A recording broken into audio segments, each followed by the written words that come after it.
On a été arrêté où hier? Oh, on avait vu hier, on fait un petit résumé, que il y a une drôle de Gemara qui dit que pour avoir le Olam Haba, pour avoir le monde futur, il y a trois façons. Un, vivre en Eretz Israël. Deux, grandir ses enfants dans la Torah. Trois, de garder du vin pour l'Avdallah. Tout à fait étonnant. Tu gardes du vin, tu ne bois pas tout le vin au Kiddush du soir, et tu gardes le vin pour l'Avdallah, tu vas avoir le Olam Haba. Et le Maharal a expliqué hier ces trois choses, en disant, que vivre en Eretz Israël, c'était... Pourquoi Satan... Il a expliqué l'idée fondamentale, que la Olam Haba est liée à la notion de séparation. Ça veut dire, la notion de séparation, ça veut dire que c'est ça la notion même de Kedusha, la notion que tu puisses faire un acte, tu peux penser une pensée, tu peux prononcer une parole, qui n'est pas explicable à partir de la matière. Par exemple, quelqu'un vient et vous insulte. Partez en voir. La matière, elle vous dit quoi de faire? Réagir, non, c'est normal. C'est comme ça, le corps, il est terrible. Moi, une fois, j'avais fait tout un shiur sur la notion de colère, qu'il ne faut jamais se mettre en colère.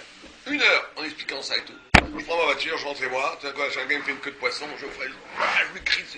En criant, je me rends compte, mais pendant 1 heure, je viens de parler, que c'est pas bien de crier. Qu'est-ce qui s'est passé? C'est que là, c'est le sechel, l'esprit, mais le corps, il est habitué à réagir. Donc, la notion de Olam Haba, comment on le gagne? Quand on est capable de faire un acte qui rompt avec la logique de la matière. Tu as envie de faire une aberration, tu ne la fais pas. Pourquoi? Parce que Dieu t'a dit de ne pas la faire. Là, tu rentres en hauteur. Tu rentres en hauteur. Tu as envie de manger ce steak, il est super bon, il fait très bon, il n'est pas caché, tu ne le manges pas. Pourquoi? Parce que Dieu ne veut pas. Oh, là, tu es ben dans la maba. Tu es séparé. Or, la terre d'Israël, elle a cette notion de séparer. En Israël, il y a des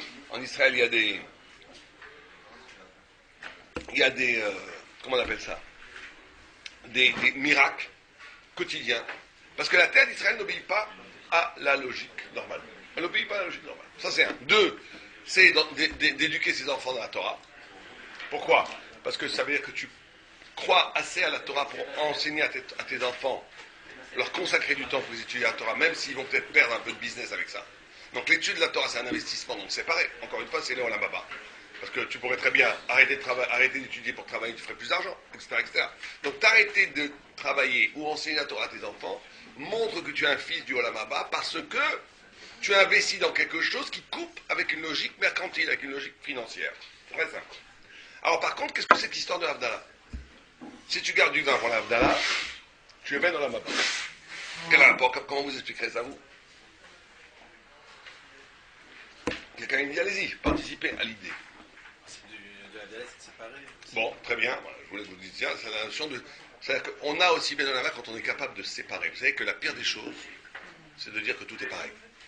Quand vous dites, voilà, les gens qui disent, nous on a une religion, les chrétiens ils ont une religion, les musulmans chacun sa religion, mais c'est pareil, on n'est pas tous pareils. On n'est pas tous pareils. Il y a une vérité qui est la Torah, qui est donnée par Dieu, et il y a des folies qu'un homme il a cru que c'était la vérité. C'est aucun rapport. De banaliser comme ça, de dire on est tous pareils, c'est faux, c'est un mensonge, un shaker. La Torah elle est donnée par Dieu. Alors que l'autre, Mohammed, il a eu une illumination, il a un coup de soleil sur la tête, il a cru, tu peux comparer ces deux choses? Chazvé Shalom. C'est le pire des choses qui arrivent dans le monde moderne, c'est qu'on banalise. Il n'y a plus de différence, tout est pareil, tout n'est pas pareil. Il y a un Kadosh, il y a un Benoni, il y a un Racha, il y a un Tzadik, il y a un Racha. Il y a des différences, qu'il faut savoir respecter. Quand tu es capable de faire des différences, tu rentres dans une logique de sainteté, de Kedusha. Et tu remarqueras que plus quelqu'un est capable de faire des différences, plus quelqu'un est respectueux. Plus quelqu'un généralise, plus quelqu'un il est mésalzel. Le Ramchal, il explique ça de façon extraordinaire en disant que dans l'esprit humain, quand tu penses, tu fais en vérité deux grands mouvements. Un, séparé. Deux, associé. Si on réfléchit bien, qu'est-ce qu'on fait quand on pense? C'est quoi penser? C'est ou mieux dire, ces deux choses-là, elles ont l'air les mêmes choses, mais tu sais que ça ne marche pas, c'est la même chose. Ah, je vais te dire la différence, c'est pas pareil. Ou bien deux choses ont l'air différentes, elles ont l'air différentes, mais en vérité, tu dis que c'est la même chose. C'est les deux grands mouvements intellectuels qui font. Mais ces deux mouvements-là, c'est ça. Et plus quelqu'un est subtil, plus quelqu'un est intelligent, c'est quoi être intelligent? C'est quand quelqu'un est capable de croire, de montrer à séparer que deux choses qui étaient les mêmes ne sont pas les mêmes. Ou que deux choses qui n'avaient aucun rapport, ils te montrent le rapport. C'est ça l'intelligence. L'intelligence, c'est quand tu es capable de faire ces deux mouvements. Ou bien, quand on étudie, on fait que ça. On fait que ça. Un mouvement de séparer ce qui paraît semblable et un autre mouvement de lier ce qui paraît dissemblable. C'est tout. Quelqu'un de bête, il croit que tout se ressemble, ou il est complètement passif par rapport aux différences qui s'expriment à ses yeux, il n'est pas capable de faire les liens ou de séparer. D'accord? Bon. Ouais. Ouais, mais la science, si c'est un bon scientifique, il va être obligé aussi de montrer que c'est pas exactement la même chose, sinon il ne comprendrait pas pourquoi. Il veut unifier, ouais. Alors l'unification, par contre, l'unification, elle fait le zilzoul. Quand tout est pareil, ça amène un mépris. Quand tu montres que chaque chose est singulière, ça amène un kavod, un respect. C'est très important de montrer à chacun qu'il est unique. Quand tu donnes du respect à chacun, toi tu es unique. Toi, tu as une façon d'être, une façon de penser la Torah, une dimension, une spiritualité qui n'est qu'à toi. Quand je crois vraiment que je dis ça, je te donne du kavod. C'est ça donner du kavod. Si je dis encore un homme, dans le troupeau des hommes, c'est du mépris. Si je dis non, tu n'es pas juste encore un homme. Tu es un homme absolument singulier, spécial, qui t'appelle comme ça ou comme ça, qui fait que tu as une dimension. Ça, à ce moment-là, tu donnes du kavod, tu donnes du respect. Bon. Donc on s'était arrêté là. D'accord? Et c'est pour ça qu'il dit qu'il y a 3 kiddush qu'on fait Shabbat par rapport à ces 3 niveaux de Kedusha. Un Eretz Israël, un les enfants la Torah, un toi-même, d'être capable de faire les différences. Kiddush du soir, Kiddush du matin et Abdallah du samedi soir. 3 fois le rapport au vin. Veda, on s'est arrêté là. Veda, dit-il. Od. Ki Adam yeshlo shlosha dvarim, ze lemala mizé. Un homme a 3 niveaux. Echad ou agouf amikabel neshama. Le premier, c'est le niveau du corps, qui reçoit l'âme. ואם אדם רוצה שיזכה לו העולם קדוש, שהוא עולם הבא, צריך שיהיה גופו אשר הוא מקבל נשמת גוף קדוש. Incroyable. Si un homme veut recevoir, alors on parle ici du monde futur d'après la mort, on parle ici des mondes des Neshamot. Si un homme veut avoir le monde des Neshamot, il faut que son corps soit pur. Kadosh, pas simplement pur, que son corps soit saint. D'accord? Premièrement, on ne comprend pas. Pourquoi? Pourquoi le corps doit être pur, saint? C'est l'âme qui doit être sainte. Sainte, pardon. Pourquoi est-ce que le corps doit être saint pour être vraiment... Le corps, il ne rentre pas au lavaba. Le corps, il ne rentre pas au lavaba. Le corps, il reste ici. Ce qui rentre au lavaba, c'est l'âme. Donc pourquoi est-ce que le corps doit être saint pour pouvoir... Les agissements du corps, ils imprègnent sur l'âme. Attends, tu dis que... C'est pas ce qu'il dit, il dit que le corps doit être saint. Mais le corps, il imprègne les âmes. Il y a un lien aussi. Le corps en étant sain, il se préserve la santé de l'agissement et de l'élévation.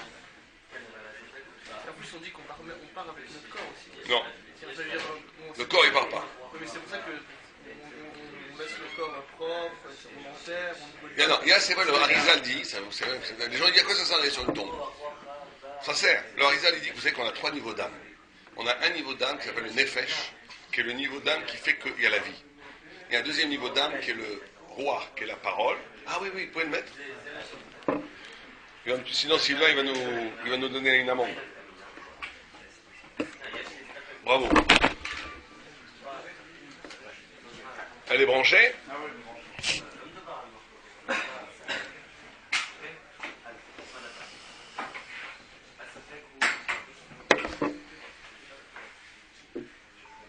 Il est très sympa ce Rabbi Yosef. Très bien. Il fait un livre remarquable. Là. Ce qu'il m'a dit, il fait un grand livre. Ah, c'est vous, prenez une chaise. Oui. D'accord? Donc on a dit qu'il y a 3 niveaux d'âme. 1, la nef. Alors c'est pour ça que je dis sur les tombes, c'est important d'aller. Parce que le Harizal dit, c'est terrible quand on entend ça, il dit que la nefesh, qui est le niveau le plus bas de l'âme, elle reste toujours accrochée au tombeau. Toujours, chaque match arrive. La Neshama, le roi et la Neshama, ils montent en haut au ciel. Ils ne sont plus là. Ils ne sont plus du tout sur la tombe. Mais le niveau le plus bas de l'âme, elle reste sur le tombeau. Elle pleure sur elle-même, sur le corps. Donc c'est pas important d'aller sur les tombes. Parce qu'il y a une partie de la Neshama, on va dire, qui est là. Donc, il te dit ici qu'il y a 3 niveaux. Il y a le corps et le corps. Alors, on dit, pourquoi est-ce que le corps doit être saint? Pourquoi le corps doit être saint? Parce qu'en vérité, on ne comprend pas ça. Mais il y a une équivalence parfaite entre le corps et l'âme. Chaque chose du corps correspond à un niveau de l'âme. La parole, les yeux, le regard, l'écoute. C'est-à-dire que l'âme, on dit dans le Olam Haba que vous allez avoir des visages des tzadikim seront des visages blancs, lumineux. Ah ben, ils seront blancs. Les visages des tzadikim seront noirs. Des rachaïm seront noirs. Pourquoi? Parce qu'on dit que le visage, c'est extraordinaire le visage, c'est véritablement l'endroit du lien entre l'âme et le corps. C'est pour ça qu'au visage resplendit la lumière de l'âme.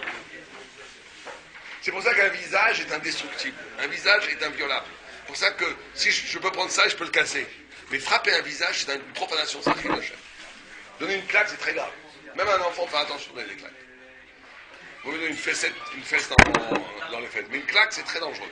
Pourquoi? Parce que des fois, peut-être qu'il faut pour l'éducation, j'en sais rien, mais enfin, très très rarement. Parce que c'est très très grave de frapper le visage. Le visage étant le lieu de la luminosité de l'âme. D'ailleurs, on reconnaît un tzaddik par son visage. Les grands tzaddiks, ils voient quelqu'un, ils voient tout de suite dans son visage, parce que plus l'âme fait que quelqu'un il fait un péché, qu'est-ce qui se passe avec l'âme? Elle n'est pas salie. L'âme n'est jamais salie. Un neshama, elle ne prend pas de touba. Là, le roi, oui, le nefesh, oui, pas la neshama, elle s'éloigne. En fait, quelqu'un fait une avéra, Dieu préserve, l'âme s'éloigne. Une autre avéra, l'âme s'éloigne. Une autre avéra, l'âme s'éloigne. Mais le visage qui est l'âme, illuminé par l'âme, si le visage est trop, il devient terreux. Le visage devient où il n'y a plus de lumière. Et même le Harizal disait que quand c'était trop grave, la neshama, elle se détachait. Il n'y avait plus de... Ce gars, le Harizal dit il ne peut pas faire partie d'un minyan. C'était plus un juif. C'est un juif al pialacha. Si c'est une femme, par exemple, son fils est juif. On ne va pas dire que son fils est goy. Mais d'après le Harizal, il n'avait plus d'âme, il n'avait plus de neshama, donc il ne pouvait pas faire partie d'un minyan. Et lui, il savait voir ça tout de suite. Imagine un boucha, et quand il rentre, non, on n'est pas 10, mais si on est 10. Je vous dis qu'on n'est pas 10. C'est le Harizal, ça. Oui, le Harizal, tu vois. C'est impossible. Hein? Alors, pareil que ça soit rare, c'est quand quelqu'un il a fait trop d'avérat sur avérat. Bon, et après ce qu'on appelle, on va pas faire la Kabbalah, Ibour Neshama, c'est quelqu'un peut, après avoir la tchouva, regagner ça. Des fois, vous avez tellement de tchouva, vous allez vous coucher le matin, vous avez enfanté une âme. Vous avez une nouvelle âme qui est arrivée. Bon, en tous les cas, pourquoi je vous dis ça? Parce que plus l'âme est haute, moins elle illumine le visage. Plus elle est, le grand tzaddik, pourquoi il a un visage resplendissant? Parce que l'âme est proche, donc le visage resplendit. Pour ça, Moshe Rabbeinu, où l'âme était carrément dans le corps de Moshe, elle voulait plus, lui, il resplendissait complètement. Lumineux. Au point, mais là, il était tellement pur, Moshe, que quand l'ange de la mort est venu le voir, Moshe il a pris le bâton avec lequel il a ouvert la mer Rouge, il a fait un coup de samouraï, clac, l'ange de la mort, caï, il est tombé par terre. Il a monté Dieu, il ne peut pas l'attraper celui-là. Pourquoi? Parce que l'ange de la mort, quand il attrape la mort, il passe par la faille de la faute. La faute, c'est une craquure, comme ça, craquelure, plouf, petite fente. Il y en a qui ont des autoroutes, hein, bon, c'est pas difficile. Mais non, même le tzaddik, il a une petite craquelure. Plouf, l'ange de la mort, il passe. Mais Moshe Rabbeinu n'avait aucune craquelure, aucune. C'était chalak, Bet Yosef. Ça ne passait pas. Rien ne rentrait. Et donc, il ne pouvait pas rentrer, l'ange de la mort. Il a été voir Dieu, il a dit, on ne peut rien faire. Alors Dieu, il a appelé l'âme, il a dit à l'âme, allez, reviens. L'âme, elle a dit, moi je ne veux pas revenir. Je suis très bien encore de Moshe. Mais je te promets le paradis le plus somptueux. Le corps de Moshe, c'est le paradis le plus somptueux. C'était un corps cadeau. Je voulais parler là-haut. Je suis très bien ici. Au point où Dieu est venu à donner un baiser à Moshe. Ça s'appelle le baiser divin, Neshika. Et l'âme est partie. Par l'extase du baiser. Comme une overdose. Absolument insupportable de surplus de lumière. Poum. Mais il ne pouvait pas mourir, il n'est pas mort, Moshe, comme un homme qui meurt. C'est pour ça que son corps, on ne sait pas où il est. Il ne s'est même pas décomposé son corps.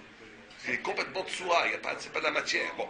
En tous les cas, alors, le corps lui-même est l'expression de l'âme. Et là, on va dire la matérialisation de l'âme.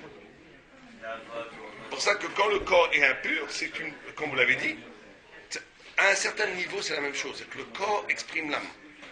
Le corps le corps est une manifestation des niveaux d'âme.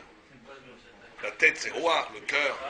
La tête, c'est Neshama, le cœur, c'est roi, le foie, c'est le sang, c'est le nefesh. C'est que le corps, nous, c'est exactement le contraire des scientifiques ou des goïms. Les scientifiques et les goïms, ils croient que d'abord il y a un corps. Et qu'après on spiritualise ce corps en parlant de spiritualité. Mais c'est le contraire, le corps n'est là, toute l'architecture du corps n'est là que parce qu'il est l'expression de l'architecture de l'âme, si vous comprenez. C'est une matérialisation de l'âme. Est-ce qu'on peut dire que si quelqu'un est beau, c'est qu'il a une belle âme? Non. Parce que c'est tous les mots que vous appelez la beauté. Oui, mais voilà, mais la beauté. Oui, la beauté montre qu'il y a une harmonie dans l'âme. Effectivement, la beauté, si c'est une vraie beauté, on voit que tous les tzaddik, chaque fois la Torah insiste que Sarah était belle, que Shaoul était beau, que Rivka était très belle, que Rachel était belle, que Yosef. Qu'est-ce qu'on a besoin de ça? On est dans un défilé de mode. Parce que c'est vrai, parce que quelqu'un qui est proche de Dieu, il a tout. On dit qu'ils étaient riches. Abraham était riche. On s'en fiche que les riches, c'est pas le point, on n'est pas ici dans le cuit des milliardaires. C'est pour te dire non. Celui qui a la chefa, quelqu'un qui est vraiment pas ici à des hauts niveaux, Dieu lui donne tout. Il lui donne tout. Mais on ne dit pas aussi qu'il vaudrait mieux ne rien avoir dans ce monde-là pour avoir au maximum. Non, au contraire. Plus on te donne des choses, plus on te donne des moyens. Maintenant, c'est plus dangereux. Qui est dans plus mauvaise position, le riche ou le pauvre? Le riche, infiniment plus. Parce que le pauvre, il donne 10%, c'est rien. Il gagne 2000 euros par mois, il donne 200, il est tranquille. Mais le riche, ça devient des sommes tellement colorées, et la tentation est grande, ça devient des sommes importantes. C'est pas du tout pareil. C'est parce qu'on n'est pas riche. Quand tu as énormément d'argent, à un moment donné, ça devient difficile de donner autant. Ça devient très difficile de donner autant. Je ne sais pas, demandez aux riches, moi j'en sais rien. Mais il paraît que c'est beaucoup plus difficile. Parce que d'abord, c'est des sommes. Et en plus, après, il faut calculer qu'est-ce que j'ai gagné, parce que je n'ai pas gagné. L'investissement, ça devient très compliqué dans la mise va. Et en plus, c'est plus difficile. C'est pas une question de donner, même celui qui donne 10%. Mais après, il y a une façon de donner. Quelqu'un vient te demander, tu fais une petite grimace comme ça. Tu as déjà perdu énormément. Ah oui. C'est-à-dire que la façon dont tu donnes, elle va être 10 fois plus importante que ce que tu donnes. Tu es capable de donner, faire ce de rendre quelqu'un. Tu accueilles un pauvre, tu dis assieds-toi, tu accueilles un pauvre, tu lui fais l'honneur, tu lui dis bravo, ou un rochia qui va chercher de l'argent, tu lui donnes du cabot, tu lui dis tu lui donnes plein, tu lui fais un petit chèque de 200 euros. Ça sera beaucoup plus de mérite que si tu lui dis écoutez, j'en ai marre, tout le monde, bon, écoutez, prenez 500 euros, allez-vous-en. Le premier, il va avoir 1000 fois plus de mérite que le deuxième. Hein. Parce que la façon dont tu donnes est beaucoup plus importante que ce que tu donnes. Enfin, bon, dans tous les cas, oui.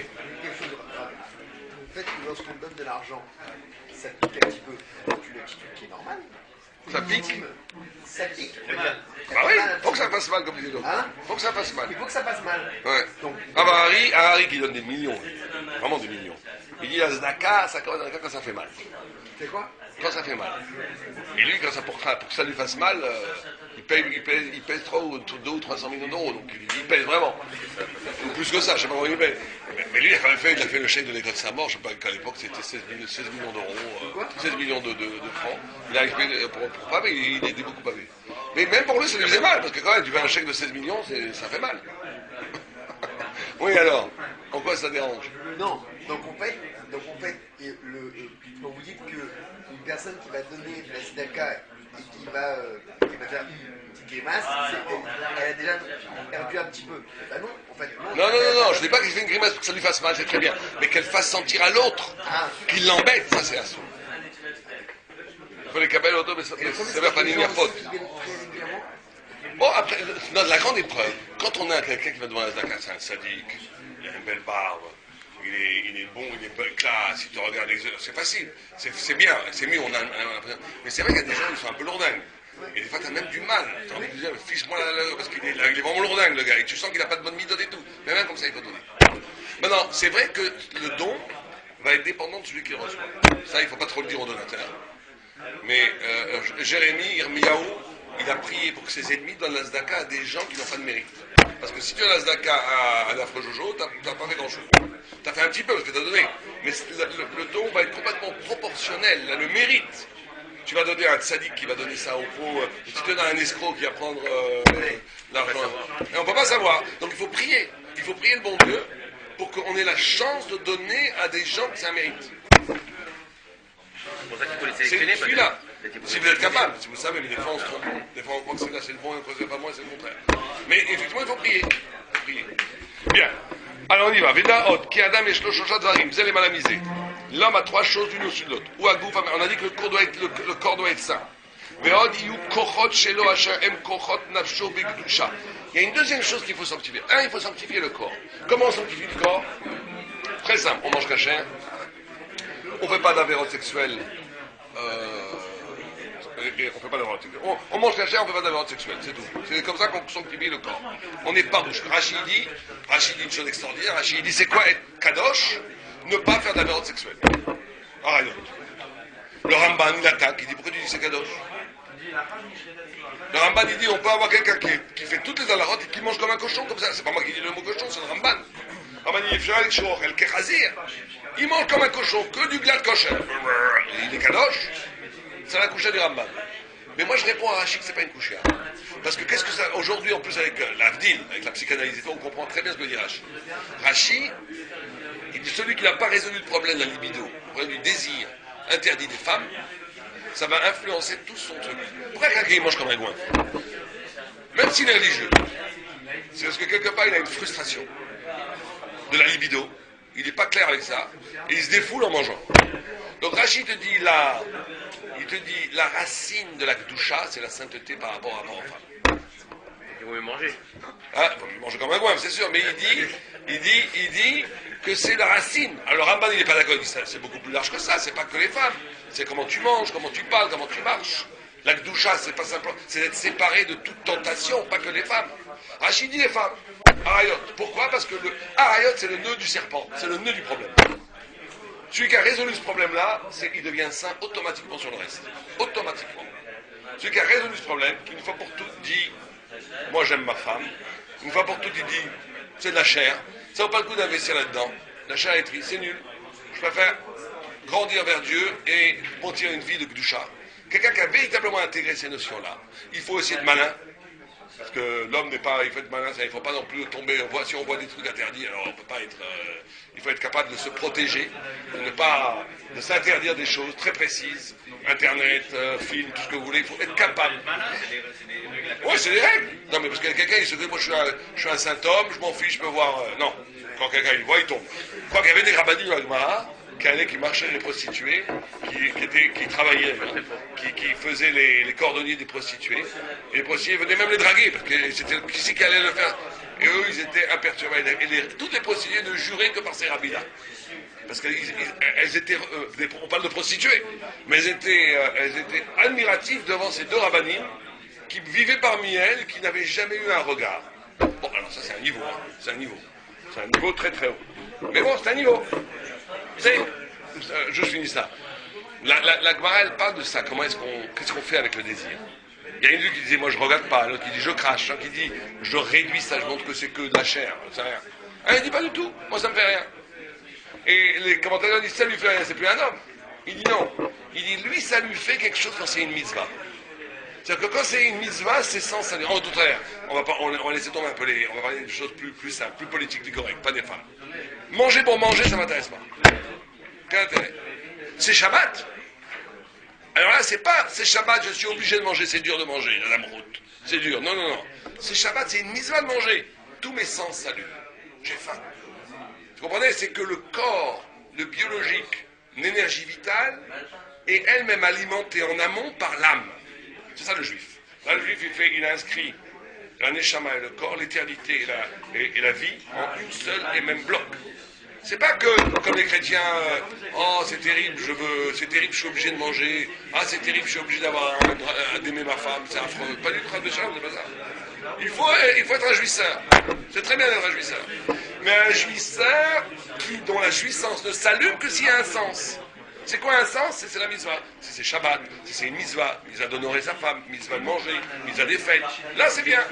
C'est même, il faut même. Vous comprenez? Oui, ouais. Oh. Alors, on y va. Donc, deuxième chose qu'il faut purifier, on a dit le corps. Comment on purifie le corps? En étant capable de se séparer des harayot. Deuxièmement, Sheyu kochot shelo asher kochot nafsho bekdusha.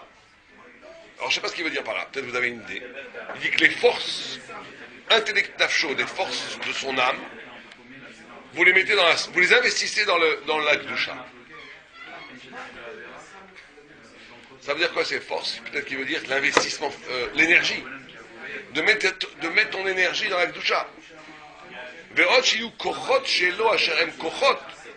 Il faut que ces forces, qui sont des kochot nafsho, qui sont les forces de son âme, soient investis dans la Kedusha. Bon, je ne suis pas sûr d'interpréter ce qu'il veut dire là, mais on pourrait peut-être dire qu'il veut dire que tu investis ton énergie dans des projets de sainteté. Que ça soit des études, que ça soit monter une synagogue, que ça soit... c'est ça, il faut investir son énergie dans la Kedusha. Le corps doit être kadosh. On se sépare des harayot.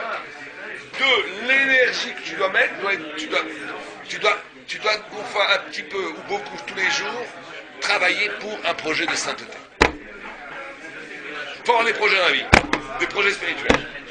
Il faut investir ses forces. Exactement. C'est que c'est pas juste un thé, c'est que maintenant je vais m'occuper de cette yeshiva, je vais m'occuper de ces gens. Je sais pas, moi je vais étudier. Je vais investir dans la spiritualité. Que ce soit intellectuellement, que ce soit en aidant, comme tu veux. Mais il faut investir. Et le troisième point, et après il y a l'âme, c'est être en contact avec la pensée, avec une étude de la Torah, une pensée qui elle-même n'est plus liée ni au corps ni aux forces. Être capable d'être lié à la pensée infinie de Dieu, qui est la Torah. Donc étudier tous les jours au moins 5 minutes, une demi-heure. Étudier, être capable de réfléchir, de prendre 5 minutes, attends, laissez-moi tranquille. 5 minutes, je prends une idée que j'ai entendue dans un chiot, une idée que j'ai lue dans un livre, 5 minutes, je la médite. Qu'est-ce que ça veut vraiment dire? Qu'est-ce que ça veut dire? Et j'essaye de comprendre avec l'âme. On n'est plus maintenant dans le rythme de l'énergie ni du corps. On est dans une recherche de se lier à la vérité divine qu'on a eu la chance de découvrir en lisant un livre, en écoutant un cours, en étudiant, etc. etc. Donc c'est 3 niveaux de sainteté. Un niveau de sainteté, le corps doit être saint. Comment le corps est saint en se séparant des rayons. Deuxièmement, investir. Une énergie à investir dans la sainteté. Troisièmement, avoir un moment tous les jours, 5 minutes, 10 minutes, un quart d'heure, 1 heure, 2 heures, chacun ce qu'il peut, 10 heures pour les grandes sadikim, où je suis en contact, où j'essaye de comprendre ce que Dieu veut. Qu'est-ce que Dieu dit? Qu'est-ce qu'il nous veut Dieu? Qu'est-ce qu'il nous veut? Pourquoi on a été créé? À quoi ça sert tout ça? Pourquoi je suis là? Ça, c'est des grandes questions, mais même une question, pourquoi il m'est arrivé? Essayez de comprendre ce que Hachem veut vraiment, la pensée divine. La pensée divine, elle est dans la Gemara, elle est dans la Torah. C'est 3 niveaux. C'est clair? C'est clair. Il dit, la seule façon d'avoir le Olam Haba, on parle de choses ici fondamentales, mes amis. Il nous donne les clés pour avoir l'éternité. Il dit, la seule façon pour avoir le Olam Haba, c'est celui qui s'est sanctifié dans ces 3 choses. 1, le corps. 2, l'énergie. 3, la pensée. On va traduire comme ça. Et alors, qu'est-ce qu'il appelle le Olam Haba? Ça sous-entend qu'on ne l'a pas à coup sûr. Mais bien sûr que non. Bien sûr que non. Kol Israël Shlaem Chalek Olam Haba. Tout le monde a une part Olam Haba, mais tu peux la perdre. Ah, mais bien sûr. On t'a fait une concession, qui est à toi. Elle est en plus variable, cette concession. Elle peut diminuer, elle peut grandir. C'est-à-dire que tu as le droit de rentrer dans le club. Mais ça ne veut pas du tout que c'est maintenant tu peux lui gagner.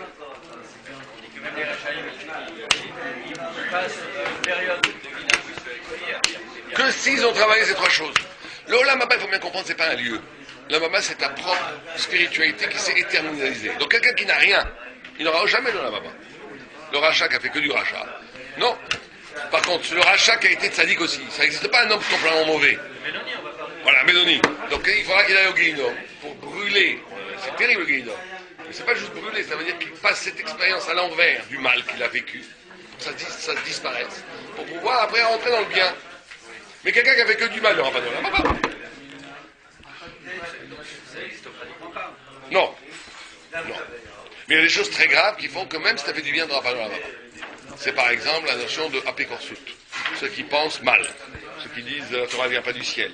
Ceux qui disent Moshe, qui dit qu'il a existé. Tous ces gens-là, c'est le pire. Ces gens, ils n'ont jamais le Olam Haba. Ceux qui ont nié à la source la vérité de Dieu et de la Torah n'ont pas le Olam Haba.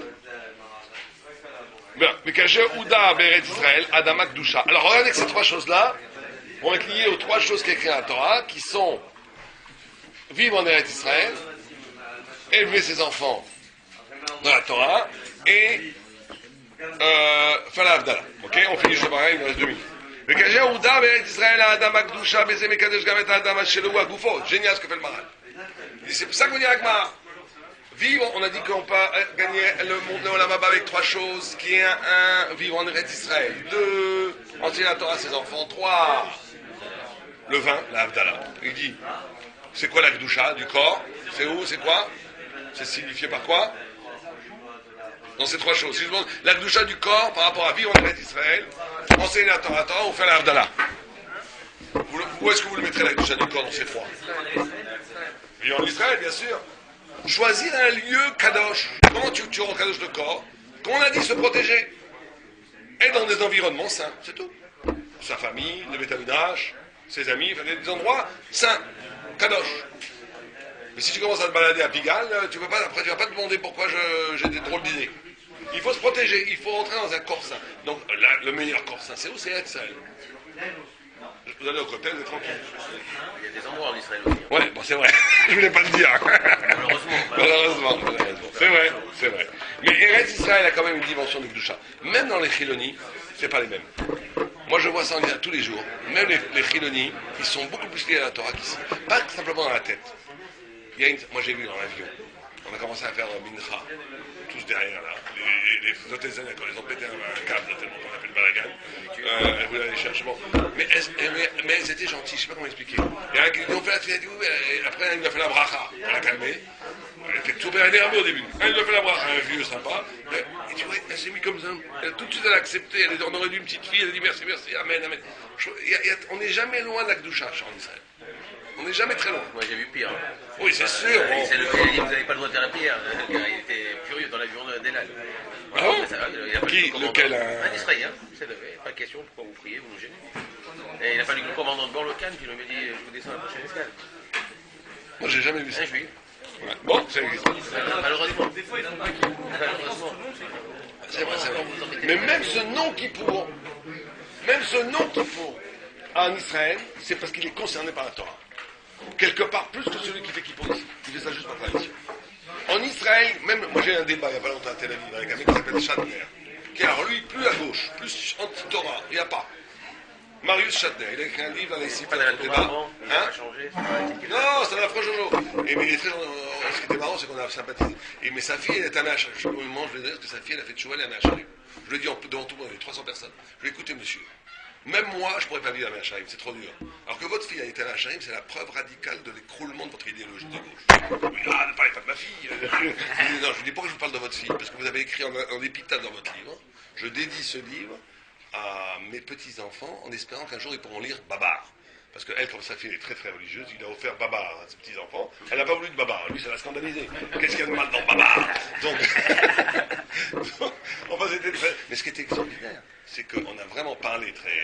et à la fin, ils avaient mis un troisième bonhomme qui était un pasteur, un catho, qui lui était complètement de mon côté. Mais quand il parlait, on rigolait tous les deux. On disait, quel idiot.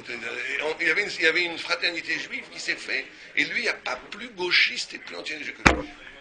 Mais il y a quelque chose de profondément juif qui reste, même dans quelqu'un qui est le plus anti. Ça reste. Ça, c'est la notion aussi. Mentir sur les parents qui n'ont pas de connaissance de Torah. Les enfants, en réalité. Les enfants, exactement. On a traduit le Maral hier. Tout à fait. En tous les cas, donc, de vivre en Eretz Israël, c'est ça la notion de sanctification du corps. C'est clair? Très bien. Qu'Agouf shel Adam nivra mina Adama shel Eretz Israël. Il dit que le corps de l'homme, de tous les hommes, a été créé à partir de la terre d'Eretz Israël. Même le goy esquimau, quelque part, il est lié à la terre d'Israël, parce que les premiers hommes, le premier Adam Arishon a été créé avec la terre d'Israël. Donc il n'y a pas une humanité qui n'est pas concernée par la terre d'Israël. N'importe quel humain, il est constitué de la terre d'Israël. C'est pour ça qu'ils sont comme des fous avec Israël. Tout le monde tourne autour de ces soeurs, qui ne nous laissent pas tranquilles. Pourquoi? Parce que c'est leur mère. Eretz Israël, c'est la mère de l'humanité. Parce que chaque goy, même un Indien en Amazonie, il est créé à partir de la terre, à son d'origine, à partir de la terre d'Eretz Israël. Donc c'est le lieu de l'homme. D'accord? Et donc quand tu prépares ton corps, il y a une préparation pour la mort. Mais alors quand il éduque ses enfants dans la Torah, ça rentre dans quelle catégorie maintenant? On avait dit les deux autres qu'il y avait, c'est des kochot, l'énergie, et le troisième, la pensée. L'énergie. Tu investis, ça c'est le projet dont on a parlé. Tu investis comment? Tu veux que tes enfants soient des Talmidei Chachamim. Tu veux que tes enfants soient des sages. Tu investis du temps, de l'argent, éduquer ses enfants en Israël, c'est une fortune. Vous ne savez pas combien ça coûte. Ici, vous avez des écoles gratuites. Mais non, les écoles juives sont payantes ici. Mais en Israël, c'est payant pour les harim, pour ceux qui étudient à toi. C'est très très cher. Ils n'ont pas d'argent, mais ils investissent jusqu'au dernier sou pour leurs enfants les meilleurs enseignements. וכאשר מגדל בניו לתלמוד תורה, ובניו הם כוחות שיצאו ממנו, וזה כוחות שלו הם קדושה ונבדלים מן הגשמים. Et quand quelqu'un investit pour l'enseignement de ses enfants, c'est ses kohot, c'est son énergie qu'il projette dans la kedusha.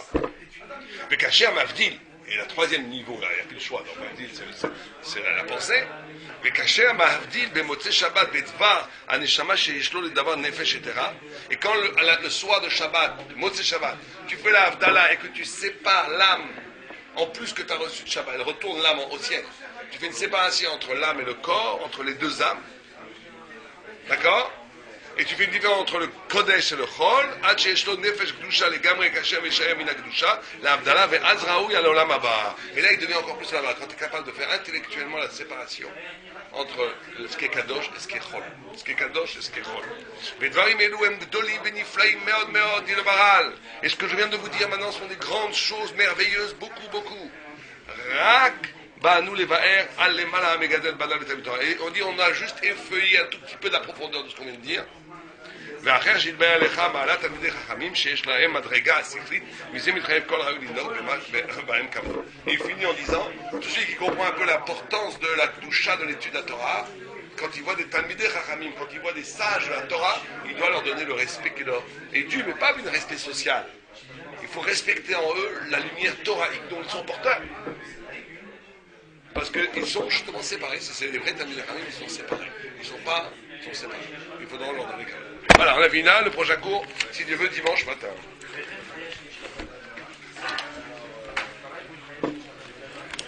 Yo, yo, yo.